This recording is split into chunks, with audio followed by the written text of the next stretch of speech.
Hello friends, welcome to సంచిత వరల్. ఈరోజు మనం మునగాకుతోని కరివేపాకుతోని కారప్పొడిని కనుక ఇలా చేసుకుంటే చాలా టేస్టీగా ఉంటుందండి. ఇడ్లీకి కానీ, దోశకు కానీ, రైస్కి కానీ, దేంట్లోకైనా చాలా బాగుంటుంది. ఈ మునగాకుతో ఏ ఫుడ్ చేసుకున్నా కూడా చాలా విటమిన్స్ ఉంటాయండి. దీంట్లో మనకు దీన్ని ఆరోగ్య సంజీవనిగా చెప్పవచ్చు. ఎన్నో వందల వ్యాధులను కూడా నయం చేసే గుణం దీంట్లో ఉంది. దీన్ని ఒక పోషకాల గని అనొచ్చు. దీని నుండి మనకు చాలా ప్రోటీన్ వస్తుందండి. మన కళ్ళకు కానీ, జుట్టుకు కానీ, స్కిన్కి కూడా చాలా మంచిది. ఇది ఏ విటమిన్ వస్తుంది మనకి, డి విటమిన్ వస్తుంది, సి విటమిన్, ఇట్లా ఈ విటమిన్స్తో పాటు ప్రోటీన్ కూడా అధికంగా ఉండటం వల్ల ఇది రోజుకో స్పూన్ చొప్పున మన రైస్లో చేసుకొని తింటే మాత్రం చాలా విటమిన్స్ ఉంటాయండి. మన డయాబెటీస్ ఉన్న వాళ్ళకి కూడా ఇది చాలా యూజ్ అవుతుంది. అదేవిధంగా కొలెస్ట్రాల్ తగ్గాలంటే కూడా ఇది రోజు ఒక పౌడర్ వేసుకొని ఉంటే బెనిఫిట్స్ వస్తాయి. మనం దీన్ని అంతా కడిగి శుభ్రం చేసుకొని ఒక 2 days ఒక క్లాత్లో ఇలా ఆరబెట్టుకొని తీసుకుంటే మనకి ఒక్కొక్క ఆకు తెంపాల్సిన అవసరం లేదండి. ఇలా మొత్తం ఆకునంతా ఇట్లా రాలుపుకుంటే మొత్తం రాలిపోతుంది.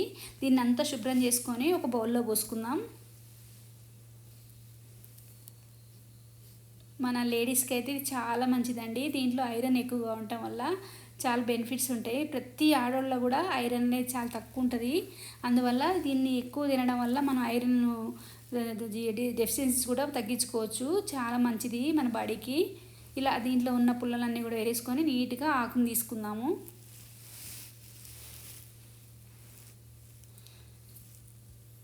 ఇలా టైం పడుతుందండి. ఈ ఆకునంతా తీసి ఒక బౌల్లో నీట్గా అయిందని పోసి పెట్టుకుందాము.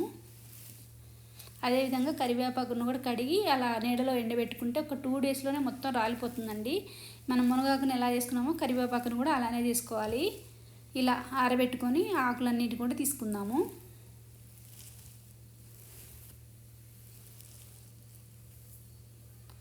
కొంచెం ఈ ఆకులు గట్టిగా ఉంటాయి కదా, చేతితో తీసుకోవాలండి. రాలిపితే సరిగా రావు. ఒక్కొక్క ఆకుగా డివైడ్గా తీసుకుందాం వీటిని.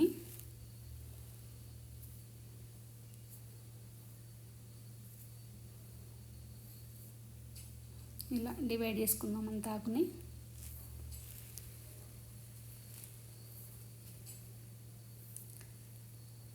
ఇలా అంతా నీట్గా చేసుకొని దీన్ని కూడా ఒక బౌల్లో పోసుకుందాం.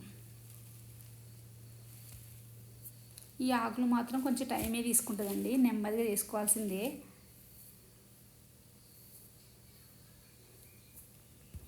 ఇలా అంతా నీట్గా చేసుకొని పెట్టుకున్న తర్వాత దీన్ని కూడా వేరే బౌల్లో వేసుకుందాం. మనం ఆకులు మాత్రం క్వాంటిటీ ఎక్కువ తీసుకుంటున్నామండి. పప్పులు తక్కువ, ఆకులు ఎక్కువగా ఉండేటట్టు చేసుకుంటేనే ఈ పౌడర్ అనేది మనకి యూజ్ ఉంటుంది. ఇలా 2 బౌళ్ళల్లో మన మునగాకుని, కరివేపాకును ప్రిపేర్ చేసి పెట్టుకున్నాం. అదేవిధంగా దీనికి తగ్గ విధంగా ఎండుమిర్చిని, మినుములు, పల్లీలు, చింతపండు, వెల్లుల్లి, జీలకర్ర, అవిసె గింజలు, నువ్వులు, ఇలా అన్నీ రెడీ చేసి పెట్టుకుందాము. ఈ క్వాంటిటీ మాత్రం ఒక 3-4 స్పూన్స్, 3 స్పూన్స్ ఉన్నాయండి. అంతకన్నా ఎక్కువ లేదు. హాఫ్ కన్నా తక్కువ బౌల్ అన్నీ తీసుకున్నాను. ఇవన్నిటిని కూడా ఒకదాని తర్వాత ఒకటి వేయించి పెట్టుకున్నాము. ఫస్ట్ ఒక బౌల్ పెట్టుకొని వేడి చేసుకున్నాము. దీంట్లో ఏమాత్రం ఆయిల్ వేయకుండా డ్రై రోస్ట్తోని ఎన్ని షిఫ్టింగ్లు అయితే అన్ని షిఫ్టింగ్లు వేయించి తీసుకుందాం. దీన్ని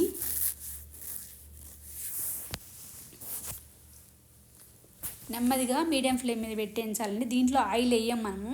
తర్వాత సెకండ్ టైం కొంచెం ఆయిల్ వేసుకొని రోస్ట్ చేసుకుందాం. దీన్ని ఎక్కువ ఆయిల్ అయితే వేస్తే ముక్క వాసన వస్తుందండి ఎక్కువ రోజు ఉంచుకుంటే. అందుకే ఇలాంటి పొళ్ళల్లో మాత్రం ఎక్కువ ఆయిల్ వేసుకొని చేయకూడదు. కాకపోతే పచ్చి వాసన పోవడం కోసం మనం సెకండ్ టైం రోస్ట్ చేసేటప్పుడు దాన్ని కొంచెం ఆయిల్ వేసుకొని అట్లా పచ్చి వాసన పోయేలా చేస్తాం అంతే. ఇట్లా ఎన్ని బ్యాచ్లు వస్తే అన్ని బ్యాచ్లు ఫ్రై చేసుకుందాం. హై పెట్టకుండా మీడియం ఫ్లేమ్ మీద స్లోగా వేయించుకోవాలండి వీటిని. మన ఎండిన ఆకు ఘాటాన అంత టైం అయితే పట్టదు, త్వరగానే వేగిపోతుంది. దీన్ని అంతా వేగిని ఒక వేరే బౌల్లో పోసుకుందాం. అదేవిధంగా కరివేపాకును కూడా డ్రై రోస్ట్ చేసుకుందాము.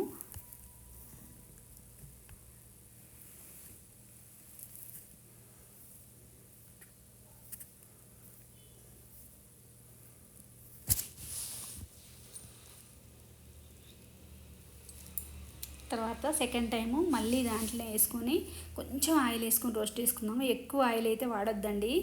అది కూడా పచ్చి స్మెల్ పోవడం కోసం. అదే డైరెక్ట్ పౌడర్ వేసుకుంటే కొంచెం డిఫరెంట్ స్మెల్ ఉంటాయి కదా, ఆకులు పచ్చి పచ్చిగా అనిపిస్తాయి కదా, అందుకోసం మనం కొంచెం ఆయిల్లో రోస్ట్ చేసుకుంటున్నాం. ఇలా అన్ని బ్యాచ్లు కూడా కొంచెం కొంచెం ఆయిల్ వేసుకొని ఎక్కువ ఆయిల్ వాడకుండా ఓన్లీ ఒక స్పూన్ అంత ఆయిల్తోనే అంతా రోస్ట్ చేసుకోవాలి. అదేవిధంగా కరివేపాకును కూడా రోస్ట్ చేసుకుందాం సేమ్. ఆల్రెడీ మనం ఒకసారి రోస్ట్ చేసిన దాన్నే మళ్ళీ కొంచెం ఆయిల్ వేసి లైట్గా అంటున్నాం అండి. అట్లయితే ఎక్కువ ఆయిల్ పట్టదు, తక్కువ ఆయిల్ తోటే ఫ్రై అయిపోతుంది.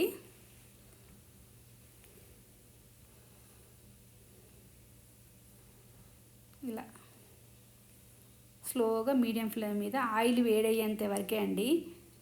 ఆల్రెడీ మనం ముందే రోస్ట్ చేసుకున్నాం కాబట్టి లైట్ రోస్ట్ అయితే సరిపోద్ది. ఇప్పుడు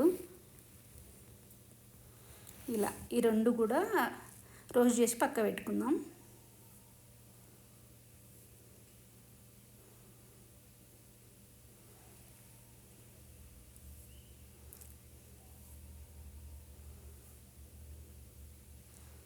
అదే ప్యాన్లో కొంచెం ఆయిల్ వేసుకుందాము. ఎండుమిర్చి మన పౌడర్ సరిపోయినంత ఎండుమిర్చిని 2-3 పీసుల్లాగా కట్ చేసి వేసుకుందామండి. మొత్తం వాటికి వేస్తే మిక్సీ తిరగదు, అందుకే ఇలా కట్ చేసి వేసుకుంటే తొందరగా ఫ్రై అయిపోతే తొందరగా కూడా మిక్సీ తిరుగుతుంది. అందుకోసం ఇలా 2-3 పీసుల్లాగా కట్ చేసి వేసుకొని ఫ్రై చేసుకుందాం. బాగా ఎంచాల్సిన అవసరం లేదండి, మామూలుగా ఫ్రై అయితే సరిపోద్ది. వీటిని కూడా తీసి పక్క పెట్టుకుందాం. ఆ తర్వాత పల్లీలు వేసి ఎంచుకుందాం.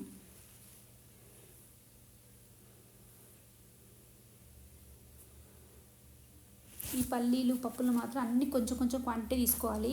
మనకి ఎటు కూడా ఆకు క్వాంటిటీ ఎక్కువ ఉండేది చూడాలండి.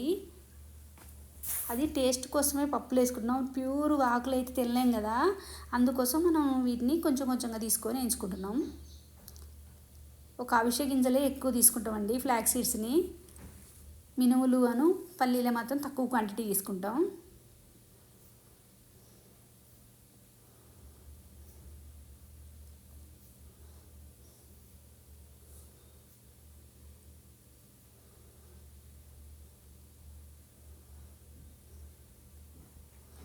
ఇప్పుడు అవిసె గింజలు వేద్దాము. వీటి క్వాంటిటీ మాత్రం కొంచెం ఎక్కువ వేసుకున్నాం.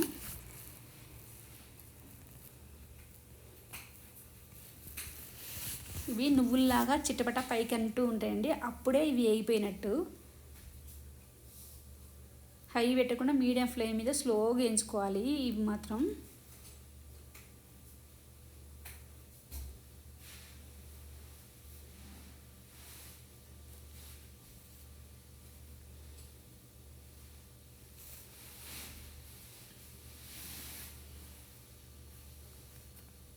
దీంట్లో కూడా ఫైబర్ ఎక్కువ ఉండడం వల్ల మన స్కిన్కి మన జుట్టుకి అన్నిటికీ మంచిదండి ఇది. అందుకే మన ఫుడ్లో మనం డైరెక్ట్ తినలేం కదా, ఇలా కారపొడిలో కానీ లేకపోతే ఇంకేదన్నా చపాతీ పిండిలో కానీ కలుపుకుంటూ కూడా చాలా బెనిఫిట్స్ ఉంటాయి. ఈ ఫ్లాక్స్ సీడ్స్ అనేది చాలా యూజ్ ఉంటాయి వీటితో. ఇవి చిట్టపట అంటున్నాయి కాబట్టి ఏగిపోయినాయి, తీసేద్దాం.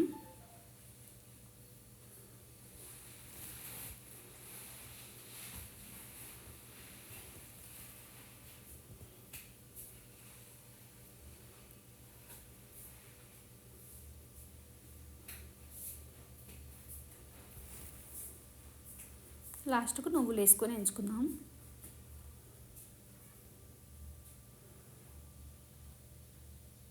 ఇవి కూడా కొంచెం చేంజ్ అయితే చాలండి, అంత ఎక్కువ వేయాల్సిన అవసరం లేదు.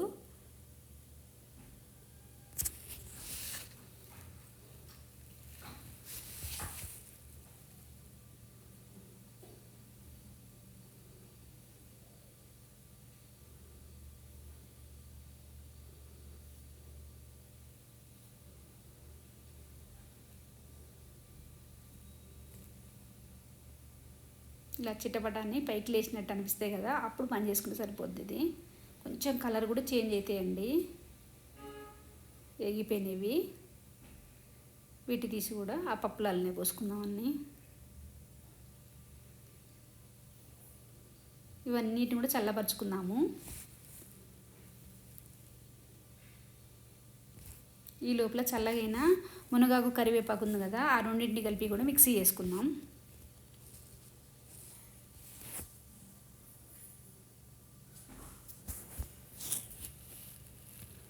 ఇది కూడా చల్లగైంది.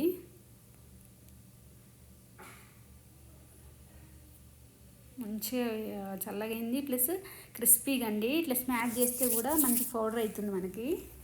దీన్ని ఇప్పుడు మిక్సీ చేసుకుందాం.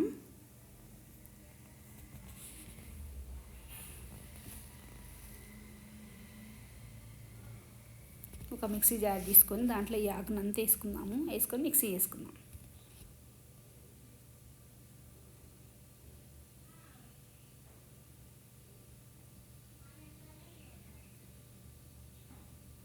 ఇలా ఎండిన ఆకు ఘాటన్నా మంచిగానే పౌడర్ అవుతుందండి, మంచి పెద్దగానే అయిపోద్ది. అదే ఆకు గనక ఎండకుంటే కొంచెం కచ్చాపచ్చలాగా కొన్ని ఆకుల్లాగా మిగిలిపోతాయి. మనకు ఎక్కువ రోజులు స్టోరేజ్ ఉండాలి కాబట్టి మనం ఎండిన డ్రై దాన్నే చేసుకున్నాము.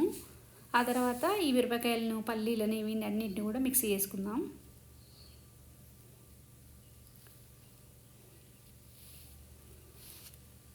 సాల్ట్ వేసుకుందాం దీంట్లో. ఓన్లీ ఫస్ట్ ఎండుమిర్చి మిక్సీ చేసుకుందాము.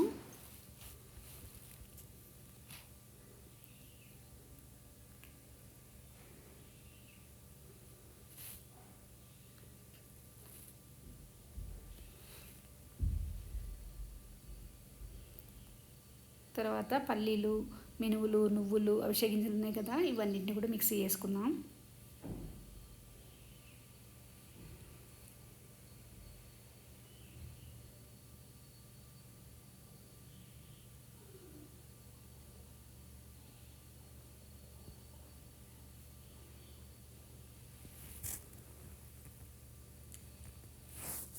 దీంట్లోనే జీలకర్ర, చింతపండు కూడా వేద్దాము.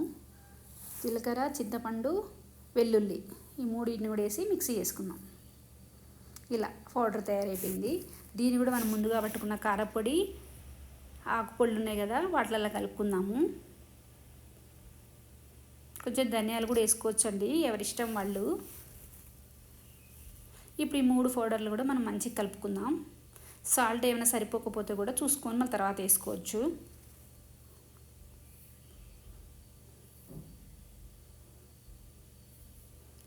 ఇది అన్నంలో రోజు ఒక స్పూన్ వేసుకొని నెయ్యి వేసుకొని తింటే మాత్రం చాలా టేస్ట్ ఉంటుందండి.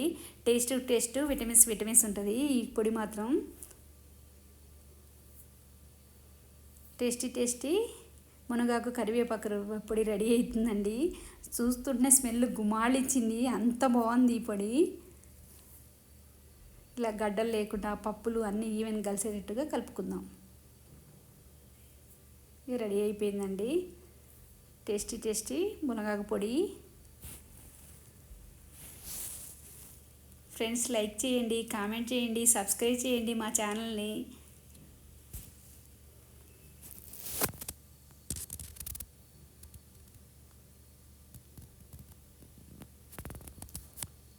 టేస్టీ మునగాకు కరివేపాకు పొడి రెడీ.